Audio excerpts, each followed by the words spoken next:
Hey guys, it's Jane. It's Friday today and I'm back for another Friday Reads. I finished two books this week and also an episode of Serial Books, which I'm going to tell you about, and I started reading a couple of other things. So here goes. The first book that I finished was The Lie Tree by Frances Hardinge. This was a very enjoyable, creepy read. It's a kids/YA horror thrillery sort of thing. It's set in Victorian England and it's about a family of an Anglican minister who's a gentleman natural philosopher. And he has taken his family and left in a hurry the rectory, and they have moved to an island off the coast of Britain, and it turns out very quickly that what they're doing is they're trying to outrun the scandal that was just about to ruin his reputation in natural philosophic circles. The story is told from the point of view of a teenage daughter who idolizes her father, her pretty unpleasant father, and does not get along with her beautiful and manipulative mother. She longs to be accepted by her father and amongst her father's peers.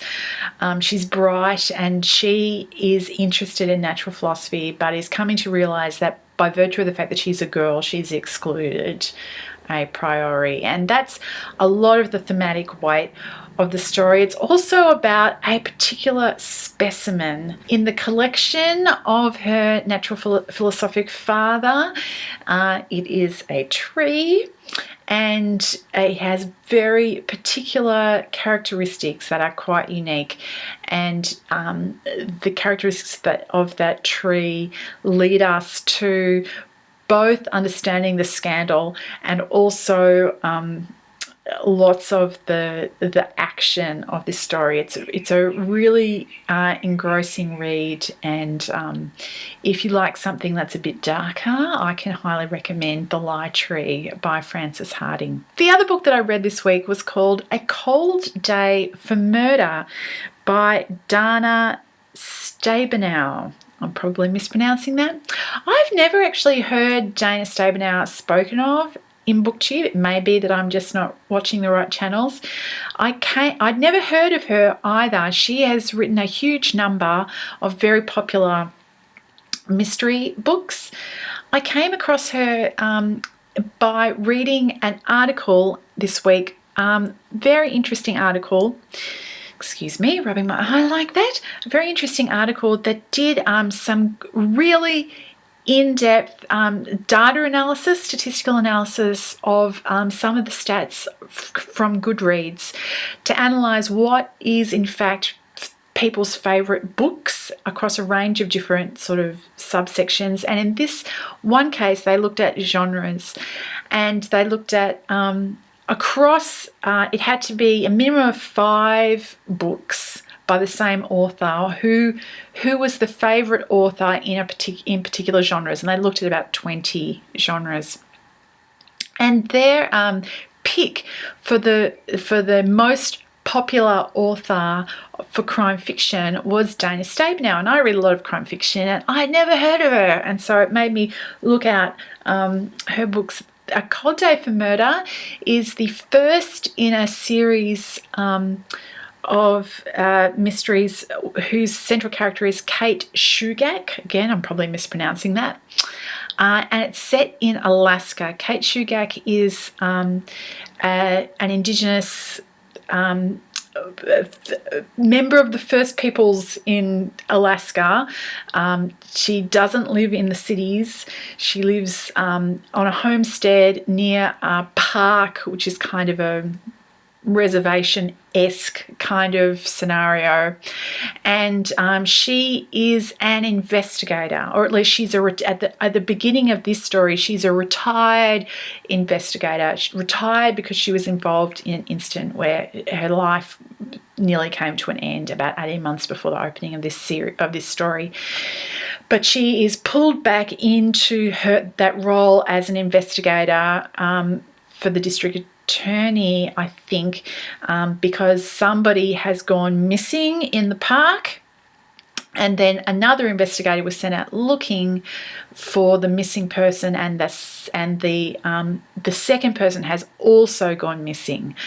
So anyway, it's in some ways it's a kind of a run-of-the-mill mystery, crime, murder mystery sort of story, but the relationships that you investigate between Kate and members of her family who are quite important in the tribe, and also just relationships between members of the tribe and outsiders, and all that sort of stuff is investigated. And it was a really very interesting read, and beautifully written. And I'm going to look out some more of hers. I can understand why they're very popular, despite the fact that I'd never heard of them.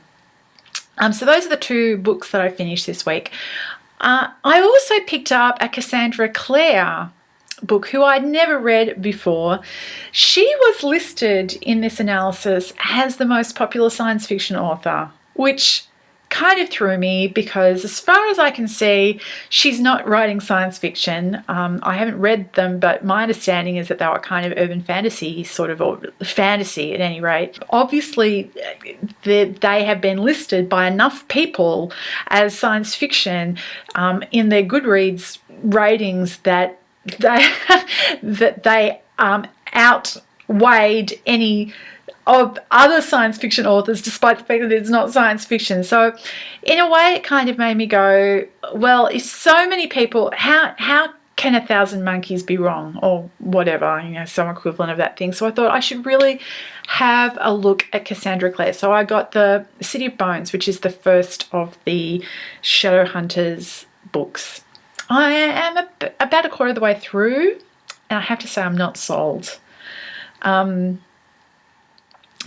Every single character is described as being physically beautiful, and they keep having conversations at cross purposes where I as a reader understand clearly what's going on, but the people involved don't seem to. That's annoying. Our central character seems to be particularly dense on this score, and that's annoying. It's also there seems to be quite a lot of action scenes in the story, given that it's about demon hunters and whatever. But the big action sequence that I've read through so far, the writing wasn't particularly clear. It was parts of it were quite clunky and confusing, and I had to kind of keep rereading to work out what was going on, and that's annoying. So basically, I'm not convinced. I'm not convinced about the Shadowhunters. Also, the whole thing about the Shadowhunters are Nephilim, and they are kind of descendants of angels and human crossbreeds, but can also invent Nephilim, turn somebody into a Nephilim from a human. It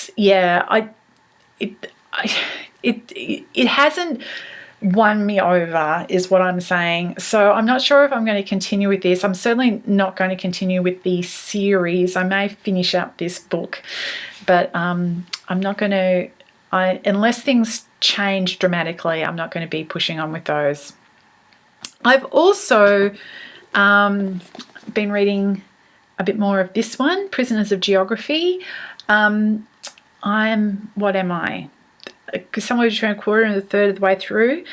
The section on Russia was really interesting. The section on China was really interesting. I'm now reading all about the US and their naval power and stuff like that. So this book it's not as kind of compelling as, you know, a straight sit down and read and there's lots of stories and stuff to enjoy. It's not like that, but it is certainly interesting, and I'm going to continue with this one. The only other thing that I read this week was I read the first episode of Bookburners through Serial Box. The first episode of each of their series is free. So the first episode was written by Max Gladstone, who is an author that I really enjoy, which is what attracted me to this series. And I really enjoyed the first episode. It's an interesting construct because they're obviously working with a TV series kind of story structure. The story completed in a sense, and yet it's open. It's the beginning of, it's like the pilot episode of that was very much the structure of this one. So I enjoyed the story. It's you know, we've got our central character's brother is in trouble, and there's a magic book which is the cause of all the trouble. And you know that I love me a magic book. So and there's this Black Ops group who are from the Vatican, who are like the Men in Black, who go around resolving issues with these books, and they're the Bookburners. I'm not sure that I will continue with the series. The first episode is an enjoyable story, kind of as a closed unit, and just the financials of from Australia at any rate, with the exchange rate of getting the whole series, it's actually quite an expensive undertaking, significantly more expensive than buying a book. It's like 5 books worth, I think. So yeah, I'm not sure at this point whether I'm going to continue. I haven't looked. I've got another series pilot for a different series that I've also downloaded, and I'll probably have a look at that this week. That's Whitehall. That's what I'm doing at the moment. I'm reading City of Bones. I'm not sure how much longer I'm going to be doing that for. I probably will continue to the end, because I usually, unless things are really pissing me off, I usually do complete the book. So I probably will be doing that. I'm not sure what I'm going to pick up after that. I have to go to the library because I don't actually have a list of books sitting waiting for me at the moment, which is a little bit empowering actually. I'd love to hear what you guys are reading at the moment. I hope you're all well, and I'll talk to you later. Bye.